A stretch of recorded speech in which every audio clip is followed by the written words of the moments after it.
മാറ്റി കഴിഞ്ഞോ? അല്ല തുമ്പി എന്തേ? അവളുടെ കഴിഞ്ഞില്ലമ്മേ, ഇപ്പൊ വരും. പിന്നെ തുമ്പിയെ നല്ലോണം ശ്രദ്ധിച്ചോളണേ. ഞാൻ പോരാത്തതാ, അവളെ മേലില് ഒരു കണ്ണ് വേണം. ആ ഞാൻ നോക്കിക്കോളാം, അമ്മ പേടിക്കണ്ട. അമ്മ മരുന്ന് കഴിച്ചില്ലേ? ഇപ്പൊ എങ്ങനെയുണ്ട് തലവേദന? മാറ്റുണ്ടമ്മേ? ആ ഇപ്പൊ ഒരു ആശ്വാസം തോന്നുന്നുണ്ട്. നിങ്ങൾ പോയിട്ടാണ് കുറച്ചേരം കിടക്കാന്. പിന്നെ അച്ഛൻ ജോലി കഴിഞ്ഞ് വരുമ്പോ അതിലെ വന്നോളും. നിങ്ങൾ അച്ഛന്റെ കൂടെ വരണട്ടോ. പിന്നെ ഗിഫ്റ്റ് വാങ്ങിക്കാൻ ക്യാഷ് എടുത്തില്ലേ? ആ എടുത്തിട്ടുണ്ട്. അല്ല എന്നിട്ട് എന്താ വാങ്ങുന്നേ? എന്താന്ന് പ്ലാനൊന്നും ചെയ്തില്ല. ഗിഫ്റ്റ് ഷോപ്പ് പോയിട്ട് നോക്കണം. എന്നാ ശരി. തുമ്പി, നിന്റെ ഒരുക്കം ഇതുവരെ കഴിഞ്ഞില്ലേ? തുമ്പി, ഞാൻ റെഡി, പോവാ. അല്ല തുമ്പി, ആ കഴുത്തിലെ മാല എന്തേ? ഓ അതൊന്നും വേണ്ടമ്മേ. കൈമലെ ആ വാച്ചുണ്ടെങ്കിൽ ഇടാമായിരുന്നില്ല നിനക്ക്? ഓ എനിക്ക് ഇത്ര മതി അമ്മേ. എന്നാ മക്കള് ചെല്ലി. പിന്നെ തുമ്പി, രാത്രിയാണ് ഫംഗ്ഷൻ, അതുകൊണ്ട് തന്നെ നല്ലോണം ശ്രദ്ധിക്കണം കേട്ടോ. ചേച്ചിയുടെ കൂടെ തന്നെ നിൽക്കണേ. അതൊക്കെ ഞാൻ ഏറ്റു. എന്നെ നോക്കാൻ എനിക്ക് തന്നെ അറിയാം. അമ്മ പേടിക്കല്ലേ. നീ പറഞ്ഞത് അങ്ങോട്ട് കേട്ടാ മതി. ഞാൻ നോക്കിക്കൊണ്ടമ്മേ. പിന്നെ അച്ഛന്റെ കൂടെ പോന്നാ മതി. ആ ശരി എന്നാ, ഞങ്ങൾ ഇറങ്ങാ. ആ മക്കൾ പോയി വരി. ഹലോ ഹലോ അമ്മേ, കേൾക്കുന്നില്ലേ? അമ്മ കുറച്ച് റേഞ്ചിന്റെ അടുത്തേക്ക് മാറി നിൽക്കി.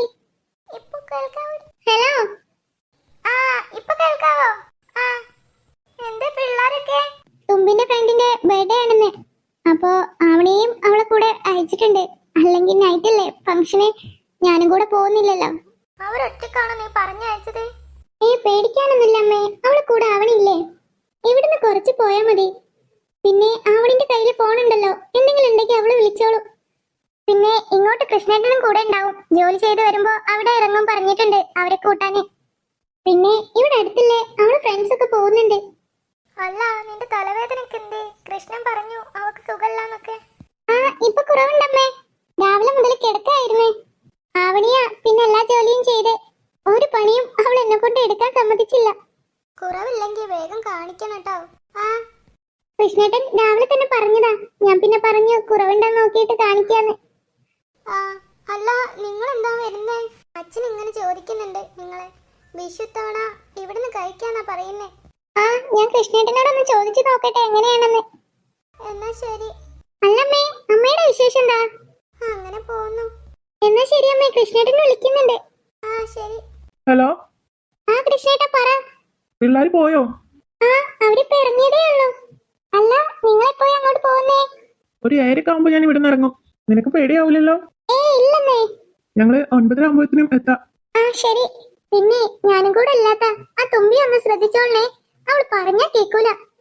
അതൊന്നും ആലോചിച്ച് വിഷമിക്കണ്ട, ഞാൻ നോക്കിക്കോളാം. അല്ല തലവേദന കുറവുണ്ടോ? ആ ഇപ്പൊ നല്ല മാറ്റണ്ട്. ഇനി ഞാൻ വന്നിട്ട് കാണിക്കണമെങ്കിൽ നമുക്ക് പോവാം. വേണ്ടെന്നേ, ഇപ്പൊ തന്നെ നല്ല മാറ്റണ്ട്. ആ എന്നാ ശരി, ഞാൻ കുറച്ച് കഴിഞ്ഞ് വിളിക്കാം. ആ ശരി കൃഷ്ണേട്ടാ. ഉണ്ണിക്കുട്ടാ നൈസ് ഡ്രസ്. Thank you. അല്ല എന്റെ ഡ്രസ്സിനെ കുറിച്ച് ഉണ്ണിക്കുട്ടനൊന്നും പറഞ്ഞില്ല. കൊള്ളാം ജോലി, നമ്മള് മാച്ചിങ് ആയിട്ടുണ്ടല്ലേ. എനിക്ക് അങ്ങനെ തോന്നുന്നില്ല. ഞാൻ ഗ്രേ അല്ലേ, നീ ഓഫ് വൈറ്റ് അല്ലേ. ഹായ് തുമ്പിയും ഫ്രണ്ട്സ് ഇതാ വരുന്നേ. ഉണ്ണിക്കുട്ടനല്ലേ ജോലിയോട് വെക്കാൻ പറഞ്ഞിരിക്കുന്നേ. അവര് നല്ല മാച്ചാണല്ലോ. അവര് മാച്ച് ആയിക്കോട്ടെ, അതിന് നമുക്കെന്താ. ഓ എത്തിയോ ജോലി? വാ. ഞാൻ സംസാരിച്ചു നിൽക്കായിരുന്നു, അപ്പോഴേക്കും അവനൊരു തുമ്പി. അവളെക്കാരെ ഫംഗ്ഷന് ക്ഷണിച്ചേ? നമ്മളെ പാര ക്ഷണിച്ചേ? അവർ തന്നെ. ഉണ്ണിക്കുട്ടനോട് ശരിക്കും സംസാരിക്കാൻ പോലും പറ്റിയില്ല. ഹായ് തുമ്പി. ഹായ്. നീ എപ്പോഴാ വന്നേ? ഞാനിപ്പോഴാ നിന്നെ കാണുന്നേ. അതിന് ഉണ്ണിക്കുട്ടൻ ഇപ്പൊ നമ്മളെയൊന്നും കാണുന്നില്ലല്ലോ. അതെന്താ പത്തു അങ്ങനെ പറഞ്ഞേ? ഉണ്ണിക്കുട്ടന്റെ കണ്ണിലിപ്പോ ജോലി മാത്രല്ലല്ലോ. അവളെന്നോട് പറയാ ഈ ഡ്രസ് കൊള്ളാന്ന്. അപ്പൊ ഞാൻ താങ്ക്സ് പറഞ്ഞതാ, അല്ലാതൊന്നും പറഞ്ഞിട്ടില്ല. പിന്നെ പത്ത് വാ, നമുക്ക് പോവാ. ഫംഗ്ഷൻ ഇപ്പൊ തുടങ്ങും. തുമ്പി പോയല്ലോ. ജോഹി എന്തെങ്കിലും പറഞ്ഞ് എന്റെ അടുത്തേക്ക് വരും. അത് തുമ്പി കണ്ട പിന്നെ സീന.